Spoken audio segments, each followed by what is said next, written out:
नमस्कार मंडळी. श्रावणातील आणखी एक महत्त्वाचा सण म्हणजे वरदलक्ष्मी व्रत. हे व्रत आपल्या घरातील लहान मुलं, घरात धनधान्याचा लाभ व्हावा, घरात लक्ष्मीचा वास असावा, घरात सुखशांती लाभावी यासाठी करण्यात येते. आज आहे शुक्रवार, तर आपण बघूया वरदलक्ष्मी व्रत कसे करावे. तर सर्वप्रथम इथे आपल्या घरचा उंबरठा, त्याची आपल्याला पूजा करून घ्यायची व घरची आपली लक्ष्मी म्हणजे आपली तुळस, त्याची आपल्याला पूजा करून घ्यायची आहे. त्यानंतर नियमानुसार आपण आता वरदलक्ष्मी पूजेची विधी बघूया.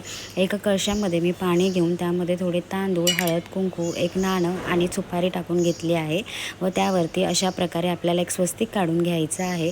जसं आपण एखाद्या कळशाची पूजा करतो त्याचप्रमाणे या कळशाची पूजा आपल्याला करायची आहे. त्यावर मी 5 पानं आंब्याची ठेवून वरती एक नारळ ठेवला आहे व आपल्याला जो आपण कळश मांडायचा आहे त्याखाली आपल्याला थोडेसे तांदूळ टाकून त्यावरती तो कळश ठेवायचा आहे अशा प्रकारे व्यवस्थित.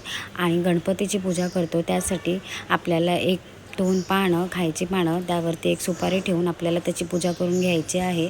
आणि अशा प्रकारे लक्ष्मी आणि गणपतीची जर तुमच्याकडे मूर्ती असेल त्याचीही पूजा तुम्ही करून घेऊ शकता.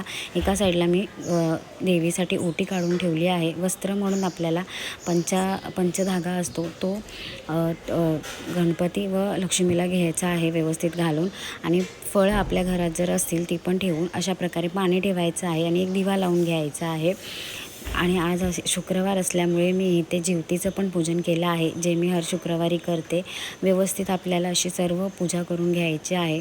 हळद कुंकू वगैरे वाहून आणि धूप आरती दाखवून आपल्या मनात जी इच्छा आहे ती देवाला सांगून घ्यायची आहे व आपली जी पूजा आहे अशा प्रकारे संपन्न झाली आहे. तुम्ही पण नक्की करा. आपल्या मनाला